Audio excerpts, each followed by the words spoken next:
السلام علیکم. پروگرام دو رائے کے ساتھ میں ہوں اسد رحیم خان اور میرا ساتھ دیں گے عمر فاروق. آج اور ابھی دو رائے پر پروگرام کے پہلے حصے میں بات کریں گے افغان حکومت اور گلبدین حکمتیار کے مابین طے پانے والے امن معاہدے پر. کیا کابل کا کمانڈر کابل میں ہی سیاست کا دوبارہ آغاز کر پائے گا؟ سنگین جرائم، کرپشن اور دہشت گردی کا گٹھ جوڑ مکمل امن کے حصول میں ایک بہت بڑی رکاوٹ اور معاشرے میں عدم اطمینان کا سبب ہے. دوسرے حصے میں بات ہوگی اسٹیٹ بینک کی جانب سے انتہائی اہم فیصلے پر، جس کے تحت دہشت گردوں کی مالی معاونت کرنے والے افراد کے اکاؤنٹس پر پابندی ہونا شروع ہو جائے گی. Nobody more qualified than Hillary Clinton to serve as President of the United States of America. آخر میں کچھ بات ہوگی امریکہ کی، جہاں صحافت اب غیر جانبدار نہیں رہی. مشہور امریکی اخبار نیو یارک ٹائمز نے ہلری کلنٹن کی حمایت کا اعلان کر دیا.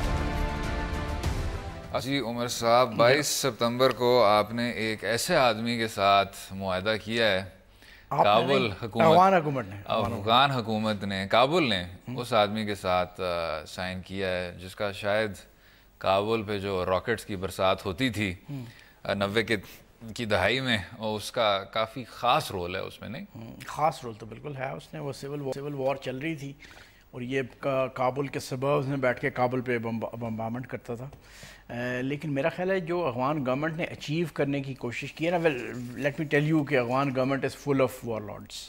جب سے امریکنز نے یہاں پر گورنمنٹ بنائی تھی کارزائی کی قیادت میں، اس وقت سے وار لارڈس افغان گورنمنٹ کا حصہ ہیں. تاجک وار لارڈ، ساؤتھ میں پختون وار لارڈس سب ہیں. کیا اس کا مطلب ہے کہ آپ اس میں مزید وار لارڈس کی میرا بھرتی خیال ہے کریں؟ پاور مینجمنٹ کے حوالے سے آپ کو ان کے مطلب شاید افغان گورنمنٹ کو یہ نظر آ رہا ہو کہ ان کو ساتھ شامل کیے بغیر آپ ریکنسیلیشن پروسیس کو آگے نہیں بڑھا سکتے. لیکن دو باتیں جو ان کے اینالسٹ، افغان اینالسٹ کہہ رہے ہیں، جو دو اچیو کرنے کی کوشش کر رہی ہے افغان گورنمنٹ. ایک تو یہ کہ وہ طالبان کو یہ میسج دے رہی ہے کہ ہم ریلائبل پارٹنرز ہیں، ہمارے ساتھ آپ نیگوشیٹ بھی کر سکتے ہیں اور ہمارے سے ٹرسٹ بھی کر سکتے ہیں کہ آپ ہمارے ساتھ کسی ایگریمنٹ میں انٹر ہو جائیں.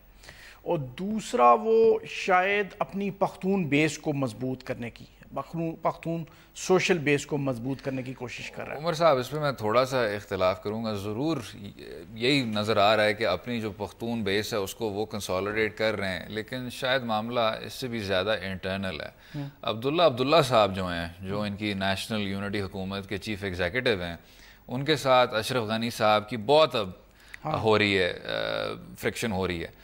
تو عبداللہ صاحب کی بھی بڑی شدید قسم کی دشمنی ہے گلبدین حکمتیار کی حزب اسلامی جماعت کے ساتھ، کیونکہ وہ آپ جانتے ہیں مجھ سے بہتر سے، وہ پنجشیر کے جو تاجک ہیں وہ سارے عبداللہ کی حمایت کرتے ہیں.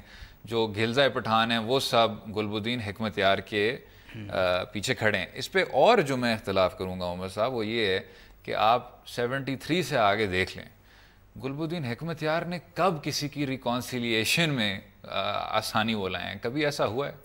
وہ 73 سے sir he is an agent of chaos, چاہے آپ کچھ بھی کہیں. اس کی اگر گلبدین حکمتیار اس وقت جو ہے نا وہ ایز اے ملٹری فورس کہیں ایگزسٹ نہیں کرتا. وہ تو اب مؤثر ہی نہیں رہے. مطلب وہ جب سے طالبان نے اس کو وہاں سے بھگایا تھا اور وہ تہران چلا گیا تھا، وہاں پر ایگزائل میں رہا کافی عرصے، 10 سال رہا شاید.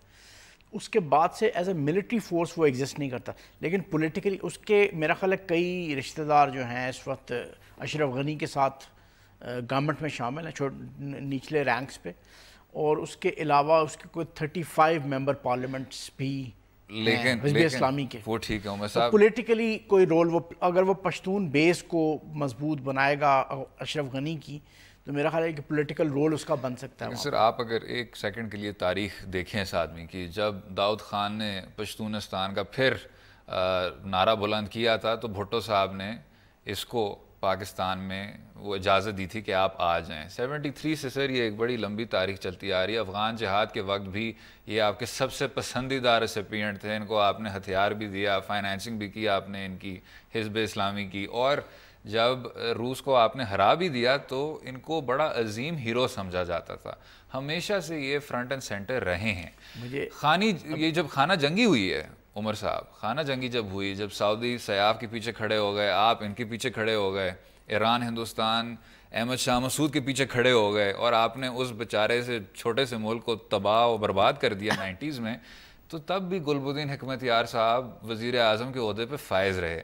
کہنا میں یہ چاہ رہا ہوں کہ یہ آدمی ایک انتہائی ایمبیشس آدمی ہے، یہ صرف صدر کے عہدے تک رکے گا، جونیئر پارٹنر نہیں بنے گا.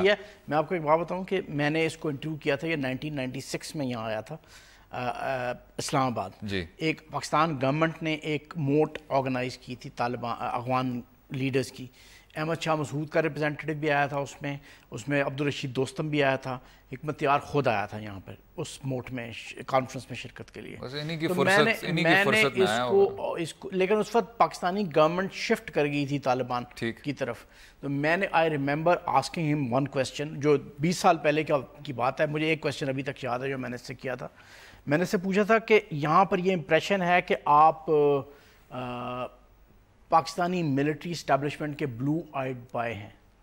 تو اس نے بڑا کیٹیگوریکلی کہا تھا، کیونکہ وہ طالبان کی طرف پاکستان گورنمنٹ شفٹ کر چکی تھی اس وقت، تو اس نے بڑا کیٹیگوریکلی کہا تھا کہ آئی وش کہ میں ہوتا ان کا بلو آئیڈ. جی ضرور، میں ان کا بلو آئیڈ نہیں ہوں. کیونکہ اس کے بعد یہ 96 کے بعد تہران چلا گیا تھا. عمر صاحب یہ بھی آپ کی ٹریک ریکارڈ کی بڑی عجیب و غریب بات ہے کہ یہ جو آپ کے اسٹیبلشمنٹ کے بلو آئیڈ بوائز ہیں، یہ پھر بلو آئیڈ بوائز رہتے نہیں ہیں، یہ بھی آپ کے ہاتھوں سے نکل گئے. گل بدین حکمت یار صاحب وہ بھی سب کے سامنے. انٹرسٹنگ بات یہ ہے کہ اس ایگریمنٹ کو امریکن ایمبیسی کابل میں اس نے ویلکم کیا ہے، اور بہت سے جو انڈیپینڈنٹ اینالسٹ ہیں وہ کہہ رہے ہیں کہ امریکنز شاید اس کو کلینڈسٹائنلی بیک کر رہے ہیں. عمر صاحب وہ ان کے پرانے حمایتی ہیں، امریکی گل بدین کے پرانے حمایتی ہیں. یہ تو رپورٹس میں رونلڈ ریگن نے ایک گل بدین کو ریسیو کیا وائٹ ہاؤس میں، جو آپ سارے جو ان کو ہتھیار اور فنڈز دے رہے تھے وہ آپ جو تھے، آپ ان کے وہ نہیں تھے، سورس نہیں تھے، وہ بھی آپ ایک چینل تھے، امریکہ کے آپ چینل تھے. گل بدین حکمت یار صاحب نے سب کی ایجنسیوں کے ہاتھوں کے ذریعے گزرا. بات کر رہے ہیں نا وہ ہے انٹرسٹنگ بھی ہے اور ریلیونٹ بھی ہے.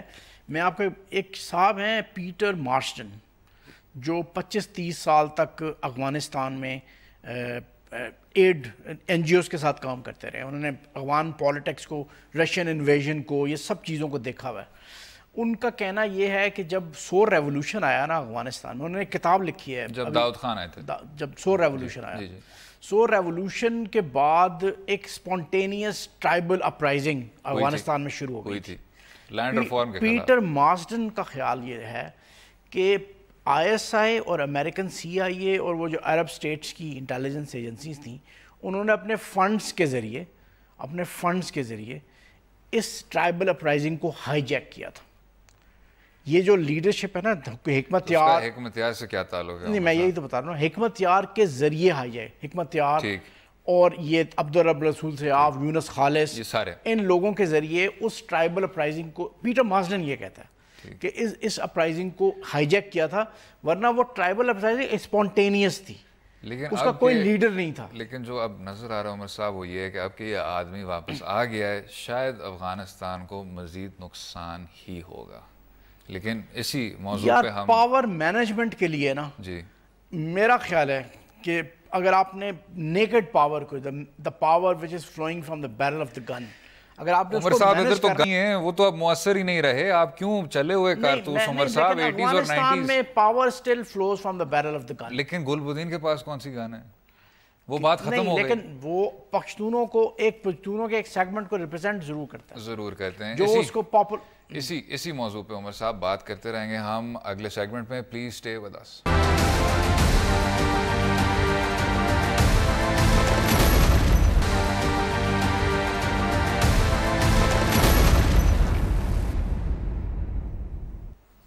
ویلکم بیک ٹو دورائے بات ہو رہی تھی گل بدین حکمت یار کی واپسی کی. عمر صاحب آپ نے جو اپنے 96 کی انٹرویو کا آپ نے دیا تھا، حوالہ دیا تھا بڑا دلچسپ قسم کا، اس میں مجھے ایک اور بات یاد آتی ہے جو انہوں نے کہا کہ جی میری تو امید ہے کہ میں اسٹیبلشمنٹ کا بلو آئیڈ بوائے رہتا.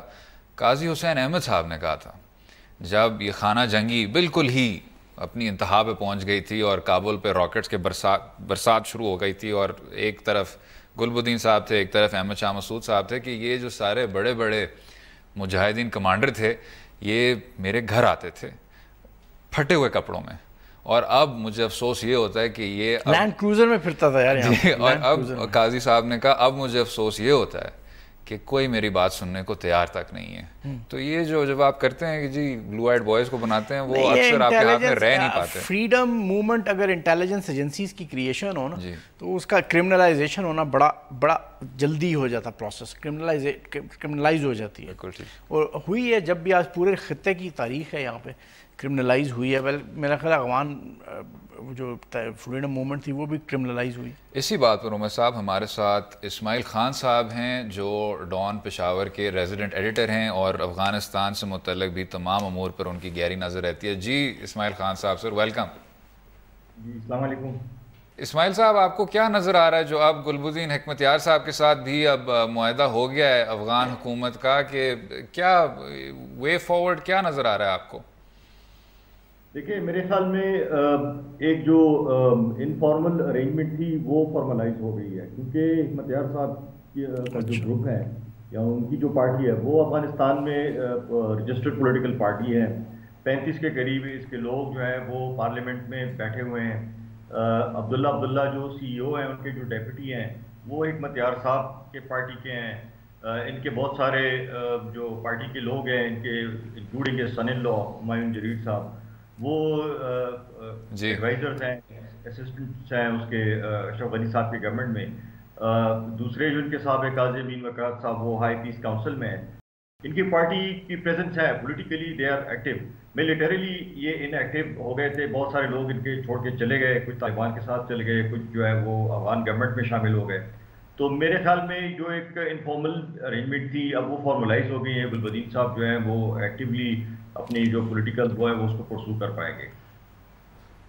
اچھا اسماعیل صاحب یہ بتائیں کہ یہ جو گلبدین حکمتیار ہیں ان کے ہمیشہ سے پاکستان کی جو ملٹری اسٹیبلشمنٹ ان سے خاصے قریبی تعلقات رہے ہیں, یہ تو سب کو پتہ ہے, لیکن اب بھی کوئی پاکستانی گورنمنٹ سے یا اس کے کسی ادارے سے ان کے روابط ہیں, یا ہم یہ ایکسپیکٹ کر سکتے ہیں, یہ کہہ سکتے ہیں کہ آنے والے دنوں میں پرو پاکستان ایلیمنٹ اسٹرینتھن ہوگا افغانستان میں کابل کی گورنمنٹ میں؟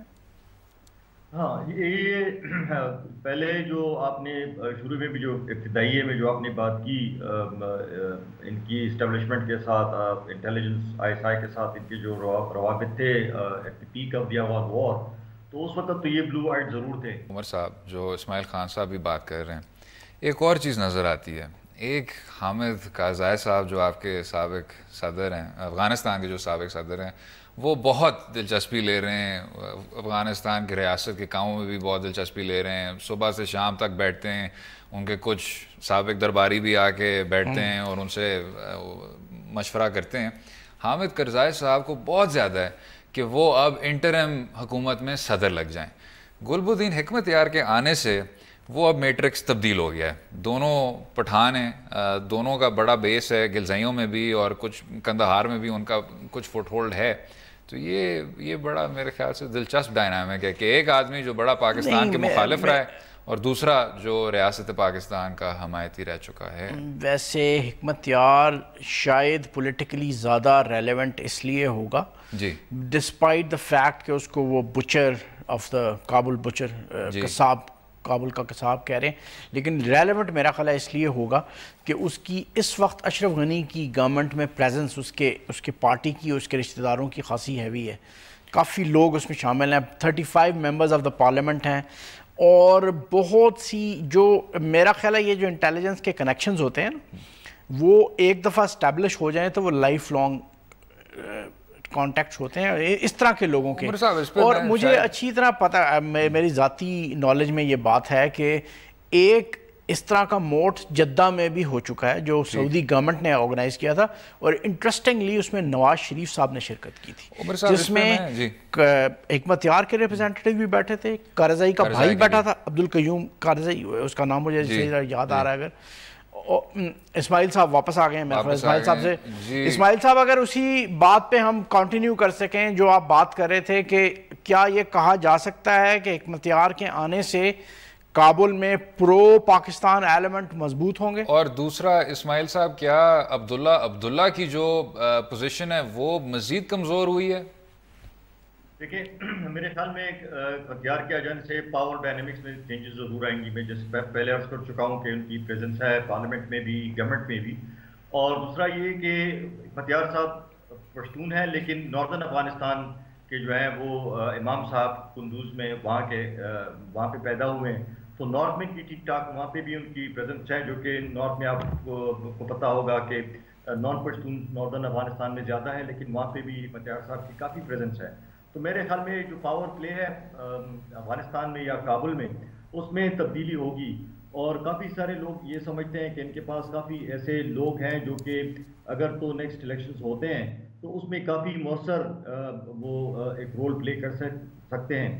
اختیار صاحب کی پارٹی کے لوگ ابھی کافی ساری بڑی ایک تعداد ان کی پشاور میں یا پیشہ شتو کیمپ میں ان کی کافی پریزنس ہے ریفیوجی کیمپ میں. اختیار صاحب کے بارے میں بھی یہی کہا جاتا ہے, بلکہ ان کے سن ان لا ان کے بیٹے وغیرہ جو ہیں وہ سارے پشاور میں, فیملی پشاور میں. تو ایک ان کی نسبت ہے پاکستان کے ساتھ.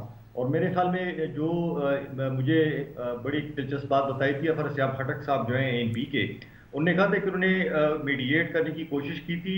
ڈاکٹر نجیب جو تھے پی ڈی پی اے کے اس وقت افغانستان میں جو ان کی گورنمنٹ تھی, کمیونسٹ گورنمنٹ تھی, ان کے اور اختیار صاحب کے بیچ میں. تو وہ مجھے کہہ رہے تھے کہ انہوں نے اختیار صاحب سے جو ان کی بات چیت ہوئی تھی, ہی فاؤنڈ اختیار صاحب very pragmatic, very reasonable and very logical.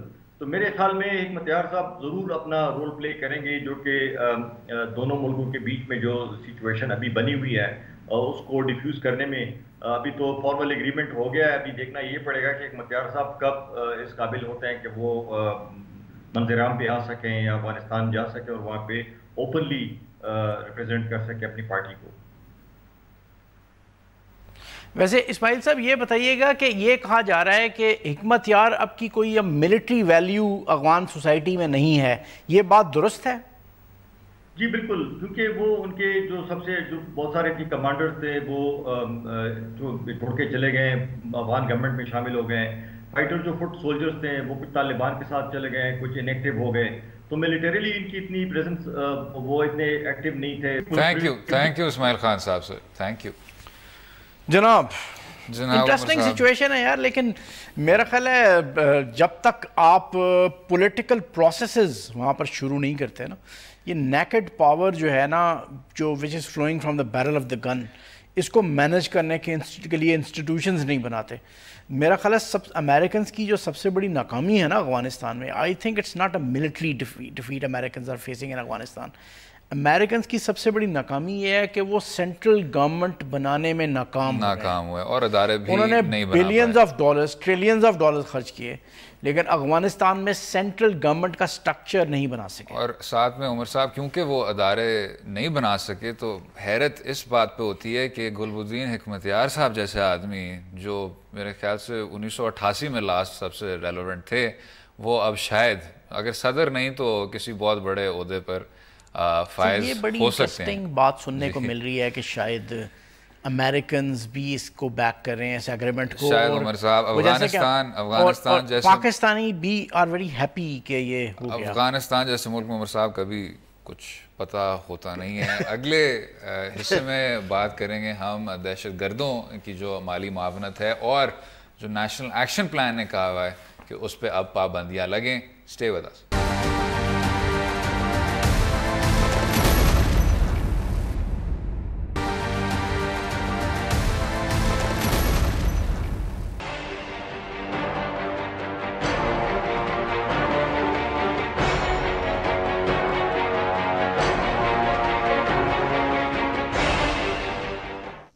Welcome back to دورائے بات. اب ہوگی دہشت گردوں کی مالی معاونت پر اور اس پہ کیا پابندیاں لگائی جا سکتی ہیں. عمر صاحب, یہ ایک ساری آپ کی ایک انڈاکیومنٹڈ معیشت ہے, اس کو آپ ڈاکیومنٹ کریں. میرے خیال سے جو اس سب کا جو گڑھ ہے, میرا خیال ہے جو لا انفورسمنٹ ایجنسیز کی شکایت تھی نا, جو وہ گورنمنٹ سے بار بار کرتے تھے, اور جس کا میڈیا میں بھی ذکر آتا رہتا تھا, وہ یہ تھا کہ جو بینکنگ سیکٹر ہے نا, وہ کمپلیٹ آئسولیشن میں کام کر رہا ہے from the counter terrorism structures جو آپ نے بنائے ہوئے ہیں. کاؤنٹر ٹیررزم سٹرکچر کا بینکنگ سیکٹر سے کوئی انٹریکشن نہیں ہے. اور دوسرا یہ ہے کہ دوسری شکایت وہ یہ کرتے تھے کہ جتنی بھی فلنتھراپسٹ آرگنائزیشنز ہیں پاکستان میں, ان کو ریلیجن کے کور میں کام کرتی ہیں نا, کیونکہ فلانتھراپی ہمارے ہاں از پارٹ آف ریلیجن. تو وہ جو کاؤنٹر ٹیررزم کے آپ کے انسٹیٹیوشنز ہیں وہ ایک ذرا تھوڑا سا خوف محسوس کرتے تھے کہ یار ان کے پیچھے پڑے تو یہ مطلب مولوی صاحب ہمارے مطلب مسائل پیدا کریں گے اس طرح کے. اب جو صورتحال بنی ہے, اب گورنمنٹ نے ایک ادارہ بنایا ہے, یہ نیشنل ایکشن پلان کے اندر, میں اس کا نام آپ کو بتاتا ہوں. اس کا نام ہے جی national terrorist financing investigation cell. اور کیا اس کے ذریعے آپ کی مؤثر قسم کی فائنینشیل انٹیلیجنس کا ایک آپ کو ادارہ ملے گا؟ گورنمنٹ نے یہ کیا ہے کہ 4 اداروں کو کہا کہ آپ جوائنٹلی اس انویسٹیگیشن سیل کو رن کریں. اسٹیٹ ڈپارٹمنٹ, اسٹیٹ بینک, جی ہاں, ایف بی آر بھی ہے, انٹیلیجنس ایجنسیز جی, اور FIA. یہ جو ابھی ہم بات بھی کر رہے تھے آف کیمرہ کہ یہ انویسٹیگیشن سیل بن گیا ہے, اور اس نے فائنینشیل انٹیلیجنس کا کوئی کانسیپٹ پاکستان میں نہیں ہے. پاکستان میں تو انٹیلیجنس کا مطلب ہے ہیومن انٹیلیجنس, جو آپ بڑے مطلب اب ایکسپرٹیز گین کرنے کی کوشش کر رہی ہیں انٹیلیجنس ایجنسی. عمر صاحب ایک اور بھی چیز ہے جو اب اس موضوع میں مزید اب کمپلیکسٹی آ رہی ہے, وہ یہ ہے کہ کرپشن اور دہشت گردی کا جو اب آپ کہے جا رہے ہیں اور کچھ پریس کانفرنسز کے ذریعے بھی کہہ رہے ہیں کہ اس کا گد جوڑ ہے. اور جب تک آپ نے کرپشن کو آرمی چیف نے 2-3 مرتبہ یہ بات 2-3 مرتبہ کہا, تو اب جب بات ہوتی ہے اسی موضوع پر تو یہ ہوتا ہے کہ جی آپ ان باقی چیزوں کو دیکھیں, آپ کڈنیپنگ کو دیکھیں, آپ ایکسٹورشن کو دیکھیں, آپ منشیات کی جو سمگلنگ ہے آپ اس کو دیکھیں. یہ جو سارے آپ کو نظر آ رہا ہے سر, ایک تو یہ جو کرمنل انٹرپرائزز بھی ہیں اور ساتھ ساتھ جو فائنینشیل کرپشن بھی ہے, جو وائٹ کالر کرائم ہے, اس سب کو اب ملایا جا رہا ہے. دہشت گردی کی اسٹیٹ ڈپارٹمنٹ نے ایک نوٹیفیکیشن بھی جاری کیا نا, جو جس کی آج ڈان میں رپورٹنگ بھی ہوئی ہے. لیکن کیا ہمیں اس طرح کرنا چاہیے کہ آپ اس ایک چھوٹے سے اس موضوع کو آپ اتنا براڈ کیے جا رہے ہیں کہ آپ کو یہ بھی نہیں پتا کہ کون سی وہ مؤثر ایجنسی ہوگی جو ان کے پیچھے جائے, آپ کو یہ بھی نہیں پتا کہ کون سی ساری کرائمز ریلیٹڈ ہیں. آپ شاید اس چیز کو صحیح طرح ٹیکل نہیں کر پا رہے. ٹیرر فائنینسنگ, ٹیررزم کو روکنے کے لیے, کاؤنٹر ٹیررزم کے لیے اتنا امپورٹنٹ ہے ٹیرر فائنینسنگ کو ڈسرپٹ کرنا, کیونکہ آپ کا ان کا پروپیگنڈا, ان کا لٹریچر, ان کی ریکروٹمنٹ, ان کے آپریشنل پلانز سب کے سب کنٹرول میں آ جائیں گے اگر آپ ان کی ٹیرر فائنینسنگ کو روک دیں. بالکل ٹھیک. اب یہ ایک ادارہ گورنمنٹ نے بنایا ہے, اس کو بلڈ کرنے کی ضرورت ہے. فائنینشیل انٹیلیجنس میں ایکسپرٹیز حاصل کرنے کی ضرورت ہے. جب تک یہ حاصل نہیں ہوگی, آپ ایک آرڈنری انٹیلیجنس آفیسر سے یہ ایکسپیکٹ نہ کریں, اگر اس کو فائنینشیل انٹیلیجنس کی ایکسپرٹیز آپ نہیں دیں گے, کہ وہ جو ہے نا وہ ان ٹیرر فائنینسنگ کی جو نیٹ ورکس ہیں ان کو توڑنے میں کامیاب ہو جائے گا. You will have to give him expertise, you have to give him powers, لیکن وہ with in the کنفائنز of law, مطلب وہ کورٹس بھی اس میں شامل ہوں کہ وہ ایگزامن کریں جو بھی آپ کیسز لے کے آئیں. ایسی مطلب کسی کو پکڑنا بھی تو میرا خیال ناجائز ہی ہوگا نا وہ. اور شاید عمر صاحب معیشت کو بھی دستاویزی شکل اب آپ کو دینی چاہیے, کیونکہ یہ ساری جو آپ کی بہت امپورٹنٹ بات 50% عمر صاحب جو آپ کی وہ پاپولیشن ابھی جو انہوں نے ایمرجنسی میجرز میں بھی کہا ہوا ہے کہ آپ اب 50% جو قوم ہے اس کو بھی آپ فارمل بینکنگ سیکٹر میں لائیں. یہ جو سارا مسئلہ ہے عمر صاحب وہ یہی ہے, معیشت آپ کی انڈاکیومنٹڈ ہے. جب تک انڈاکیومنٹڈ ہے تو اس میں نہ صرف دہشت گردی لیکن اور بھی جو یہ سارا ہنڈی وغیرہ وغیرہ آپ کو بتایا جا رہا ہے. یہ بھی آپ بڑی انٹرسٹنگ جو بات آپ کریں نا, فائنینشیل انٹیلیجنس اسی سوسائٹی میں ایگزسٹ کر سکتی ہے جس سوسائٹی میں ڈاکیومنٹڈ ہو, تو دستاویزی شکل آپ دیں اس کو, معیشت کو دیں.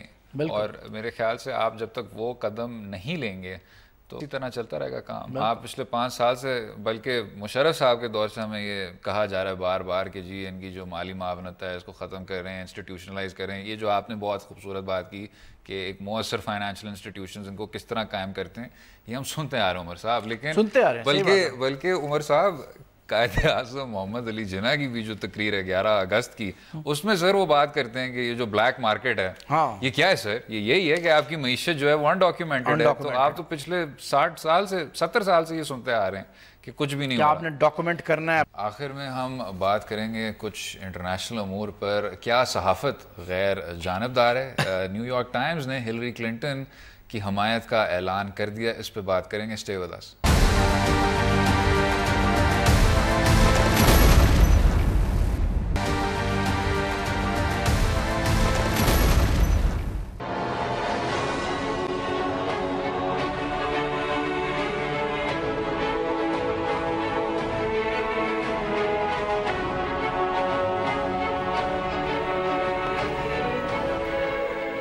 Welcome back to Do Raaye. New York Times اخبار نے ہلری کلنٹن کی حمایت کا اعلان کر دیا. عمر صاحب کوئی اس میں مجھے خاص بات غیر معمولی بات نہیں لگ رہی.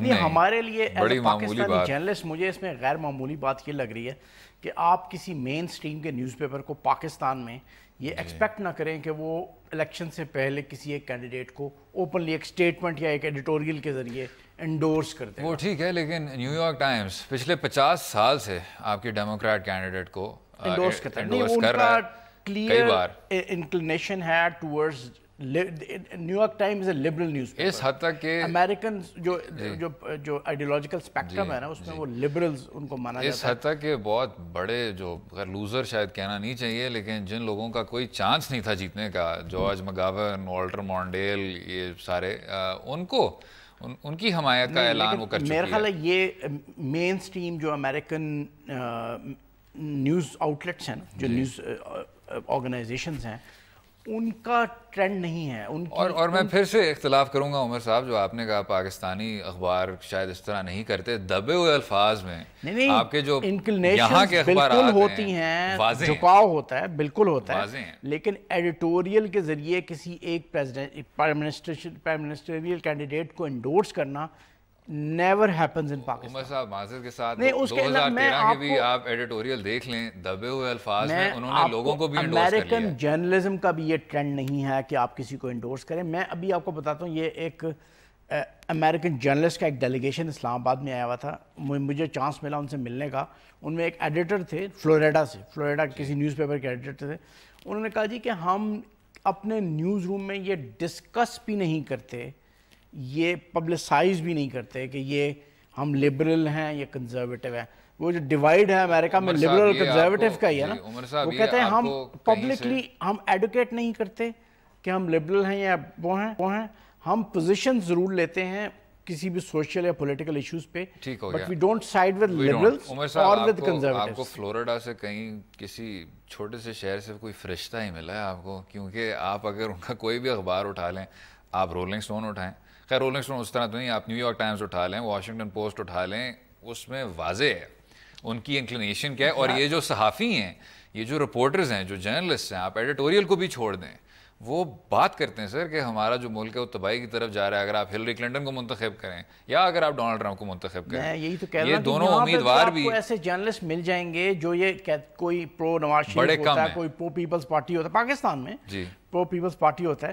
لیکن عام طور پہ اب جو ٹرینڈ ہے نا, مطلب اب جو لیٹسٹ ٹرینڈ ہے جو ہماری جنریشن کا ٹرینڈ ہے, عمر صاحب آپ کی جنریشن شاید ہو, چاہے آگے والی آئندہ کی جو جنریشن وہ والی ہے ڈیٹیچڈ نیوٹرلٹی کا. کہاں عمر صاحب, آپ کے کون سے اخبار میں ڈیٹیچ نیوٹرلٹی ہے؟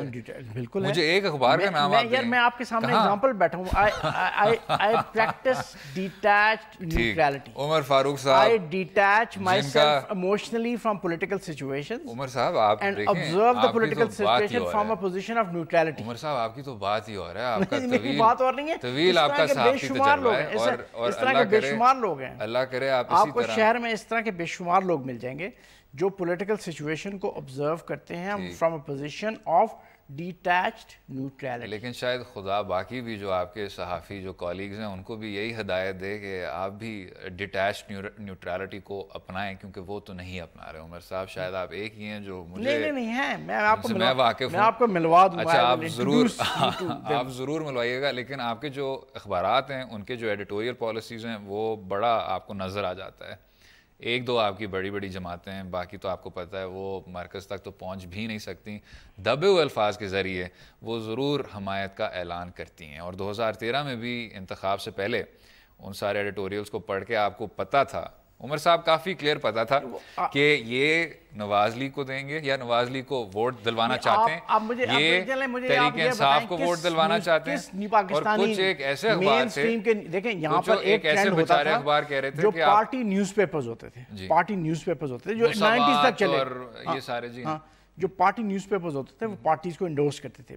مجھے آپ جو بات کریں نا الیکشنز کی, آپ مجھے کسی نیوز پیپر کا ایڈیٹوریل بنا کے دکھائیں جس نے اوپنلی نواز شریف کو یا آصف علی زرداری کو انڈورس کیا ہو کہ یار یہ ہمارا کینڈیڈیٹ ہے. آپ جس کی بات کر رہے ہیں وہ تو پارٹی کا, آپ نے وہ ایڈیٹوریل پڑھا, بات تو دیکھیں نا, وہ جو آپ جس کی بات کر رہے ہیں وہ پارٹی کے ونگز ہوتے تھے, ان کے پریس ونگز ہوتے تھے, ٹھیک ہے. یہ جو باقی اخبار ہیں یہ تو آپ والی بات کرتے ہیں کہ ہم تو ڈیٹیچ نیوٹرلٹی کو اور یہ تب بھی انڈورس کرتے ہیں لوگوں کو. ایڈیٹوریل پڑھ کے بڑی حیرت ہوئی. کس کی؟ جس طرح وہ تو ایڈورٹائزمنٹ ہے ہیلری کلنٹن کی, جو نیو یارک ٹائمز کا ایڈیٹوریل ہے. عمر صاحب نیو یارک ایڈورٹائزمنٹ آف عمر صاحب new York Times has been, اور ڈونلڈ ٹرمپ کے خلاف جس طرح رپورٹ کرتا رہا ہے نیو یارک ٹائمز, خیر وہ بنتا بھی ہے, وہ بنتا بھی ہے. ڈونلڈ ٹرمپ جیسے جاہل آدمی کو نہیں وی کین عمر صاحب ججمنٹ کی بات نہیں ہے, یہ ایک ایسا آدمی ہے. ہم ایک تو آپ کو یہ تو شاید حق پہنچتا ہو کہ آپ پاکستان کے اپنے کسی پولیٹیشین کو جس نے آپ سے ووٹ مانگنے آنا ہے اس کی طرف آپ ججمنٹل ہو جائیں. دوسرے ملک کے کسی پولیٹیشین کی طرف ججمنٹل ہونا مجھے تو سمجھ نہیں آتی ہے. ججمنٹل کی نہیں ہے. اگر آپ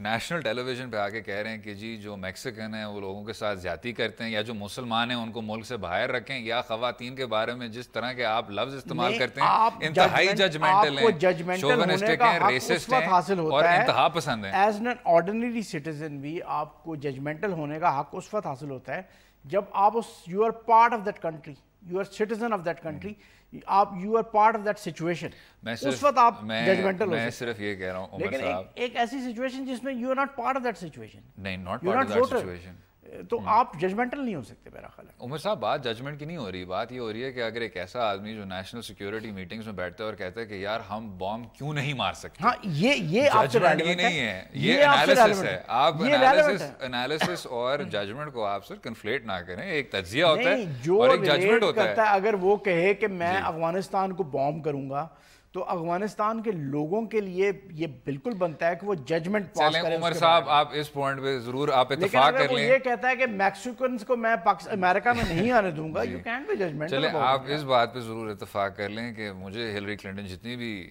بری لگے, ڈونلڈ ٹرمپ کو ووٹ شاید کبھی نہیں بنتا. کسی باشعور ووٹر کو ڈونلڈ ٹرمپ جیسے آدمی کو ووٹ کبھی نہیں دینا چاہیے. اس پہ اتفاق کر لیں.